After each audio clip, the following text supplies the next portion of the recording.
Bonjour, bienvenue dans On s'explique. J'ai le plaisir de recevoir aujourd'hui Tanguy Dumonceau, fondateur de la ferme Canby. Bonjour Tanguy Dumonceau. Bonjour Frédéric Bréban, On s'explique. on s'explique.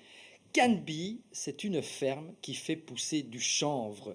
Qui dit chanvre dit cannabis. Moi, je pensais que c'était illégal le chanvre. Le cannabis, c'est illégal. Vous faites pousser du chanvre en toute légalité? Alors en effet, c'est une question compliquée. Il faut bien faire la nuance entre le chanvre et le cannabis. C'est deux choses totalement différentes. Oui. Et le chanvre, dans la PAC agricole, dans toute l'Europe, on a le droit de pousser du chanvre. Il se fait qu'elles viennent de la même famille, mais prenons un autre exemple. Si vous prenez les champignons de Paris, Oui. il y a aussi des champignons qui sont hallucinogènes et qui ne sont pas nécessairement très bons pour la santé. Ils sont illégaux. Donc, ce ne serait pas une bonne idée d'interdire tous les champignons juste parce que certains sont illégaux et d'autres sont légaux. Et donc, cette nuance est très importante dans le chanvre. Et la plante peut ressembler à sa cousine. Oui, ce qu'on voit d'ailleurs derrière nous, ce sont des plants de cannabis, pas de cannabis, pardon, des plants de chanvre. Voilà. Mais effectivement, le téléspectateur pourrait avoir la pensée un peu floutée par ces plantes-là. Mais celles qu'on voit, effectivement, c'est en toute légalité que vous les faites pousser dans votre ferme qui compte 3 hectares de ce genre de plants de chanvre. Voilà, donc on a une ferme de 70 hectares en bio. Oui. Et dans la rotation, nous mettons du chanvre. Oui. Et on suit un cadre très très strict et bien fait pour la culture de chanvre en Wallonie. D'ailleurs, elle est même subsidiée par la région wallonne parce que c'est considéré une plante très écologique. Et pour revenir à un autre exemple, Oui. c'est comme dans les pommiers. Vous avez des pommiers qui font des pommes rouges Oui. et vous avez des pommiers qui font des pommes vertes. Oui. Pourtant, les deux sont des pommiers. Et donc, dans notre cas, le pommier vert est légal et le pommier rouge n'est pas légal. Et donc, il faut vraiment rester dans une génétique, un cadre, des papiers, des permis qui vous permettent de faire ça de la bonne manière. Et ça, c'est très important pour le développement du secteur. Alors concrètement, qu'est-ce que les chanvres que vous faites pousser, les plants de chanvre que vous faites pousser, quel est le produit qui en est extrait? Qu'est-ce que vous faites avec ces plants de chanvre? Donc, les plants déjà agricoles en général sont là pour développer un secteur agricole, permettre le développement de l'économie, la Wallonie et autres. Alors nous, dans le chanvre spécifiquement, nous cherchons à sortir une série de choses. Alors, normalement, dans une plante agricole, par exemple dans le blé, vous sortez le blé et la paille. Donc il y a deux utilités. Oui. Dans le chanvre, ce qui est assez inouï, c'est qu'il y a multiples utilités. Donc vous avez des isolants qui peuvent en sortir, qui viennent de la tige, vous avez du textile, comme ma chemise ici et mes chaussettes, je ne vais pas vous les montrer, qui permettent donc avec le chanvre de faire du textile. On peut faire du papier avec du chanvre, on peut faire de l'alimentaire à travers les huiles de chanvre, et alors aussi on peut extraire le fameux CBD, Oui. le cannabiniol, ça, ça va dans les produits de bien-être. Expliquez en quelques mots ce qu'est le CBD concrètement. Ça, Alors, c'est une huile qu'on extrait du plant de chanvre qui est tout à fait légal et qu'on trouve pour des vaporettes, qu'on trouve dans certains commerces en Belgique. Hein.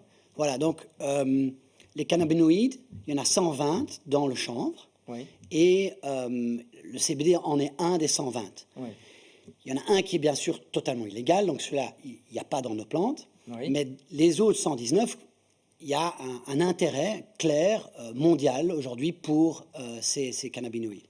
Reconnu par l'OMS, il faut le souligner. Hein. Alors, il faut souligner que l'OMS et le WAMA, qui est donc pour les Jeux Olympiques, et aussi la Cour de justice européenne, ont tous validé aujourd'hui le fait que le chanvre ne contient pas de stupéfiants et est totalement consommable dans un cadre qui doit être respecté dans chaque pays ou dans l'Union européenne. Oui. Mais dans ce cadre qui est défini, on peut faire beaucoup de choses aujourd'hui.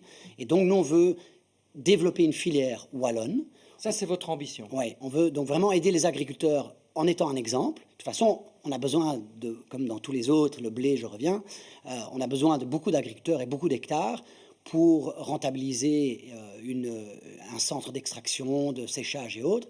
Et donc, on veut vraiment créer une filière de chanvre où on peut valoriser après ces nouveaux produits en Belgique. Alors, vous vous êtes lancé sur ce marché il y a 3 ans. Je suppose que ça n'a pas été très facile au début. Je le disais, je suis le premier à caricaturer. Qui dit chanvre dit cannabis, c'est encore tabou. Ça a été dur pour vous de lancer ce business? Alors, je ne suis pas juriste à la base, mais j'ai dû passer beaucoup de temps à bien comprendre le cadre juridique. Et j'ai contacté les autorités pour bien m'en assurer. Mais donc, en effet, ça a été compliqué, comme dans tout secteur, quand vous êtes un pionnier, quand vous lancez quelque chose. Donc, on est les premiers à faire ça, donc d'une agriculture CBD en Belgique, en bio. Et quand vous faites ça, vous prenez un petit peu de risque. Mais je pense qu'aujourd'hui, la nuance et l'intelligence du système permet quand même de bien comprendre que, voilà, une chose n'est pas l'autre. Et de comprendre aussi qu'en Europe, dans les pays voisins, ils sont en train de développer maintenant ces Et secteurs. ils sont plus loin que nous, les Français, les Allemands peuvent exploiter, par exemple, la dimension alimentaire du produit, ce qu'on ne peut pas encore faire en Belgique, si je suis bien informé. Voilà, alors là, on rentre vraiment dans des nuances très détaillées, et l'épisode ne va pas me permettre de tout expliquer, mais en effet, les huiles alimentaires, il y a toute une opportunité. Le CBD a toutes sortes d'opportunités. Certains de nos voisins, sur certains points, sont plus loin que nous. Okay. D'autres sont moins loin que nous sur certains points. Donc, il y a beaucoup de choses qui se passent. Mais c'est vrai que la France, récemment, a beaucoup avancé sur cette thématique. Et je trouve qu'il est important que les autorités belges, maintenant, continuent à bien clarifier le Est-ce que contexte. vous avez justement le soutien des autorités politiques? Est-ce qu'ils comprennent ce nouveau business et le potentiel de cette nouvelle filière agricole autour du CBD? L'agriculture est un secteur qui a beaucoup souffert, hein, comme on sait, depuis 20 ans. Et donc, aujourd'hui, on voit quand même un retour au local, au circuit court. Et donc, on sent quand même qu'il y a une envie politique de soutenir du développement de nouveaux produits locaux. On sent aussi que, mine de rien, tout ce qui est bien-être après le Covid, etc., c'est quand même des secteurs où, si on peut produire ça localement, que c'est durable et que ça touche au bien-être, c'est quand même quelque chose qui serait fantastique.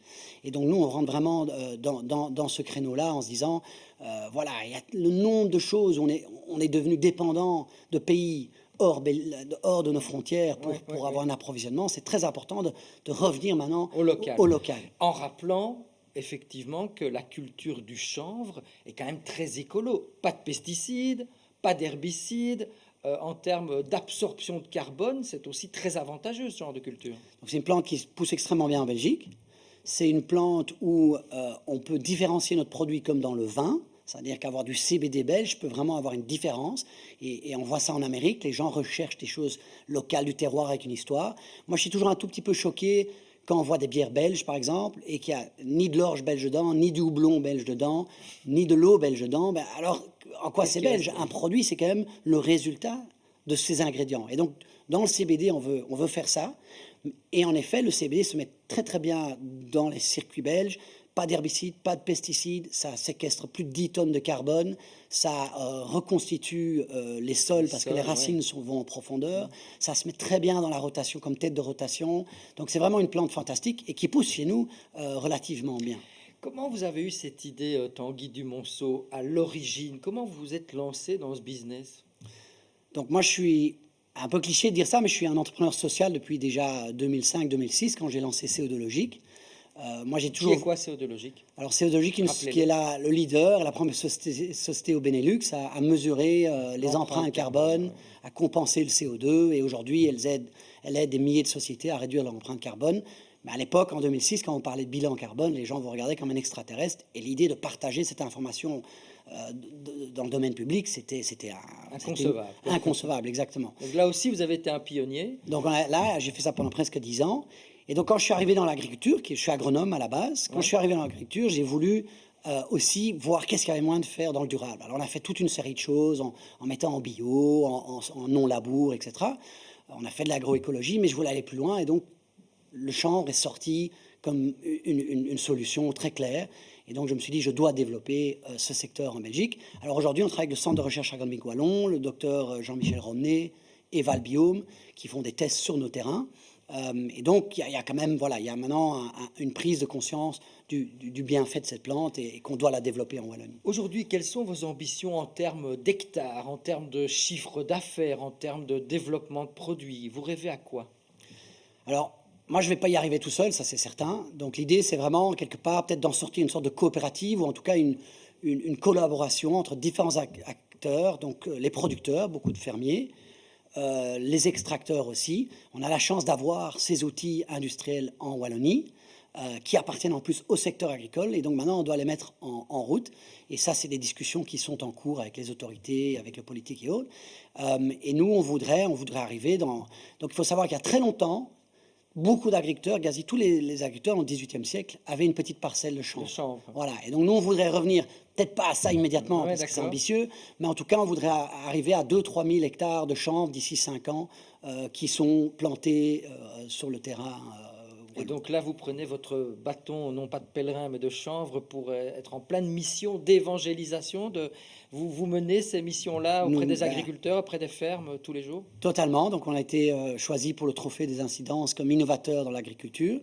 C'est le genre d'initiative qu'on a pris pour faire connaître ce qu'on fait et pour fédérer le secteur, pour fédérer vraiment un mouvement. Et alors, il faut faire attention en Wallonie.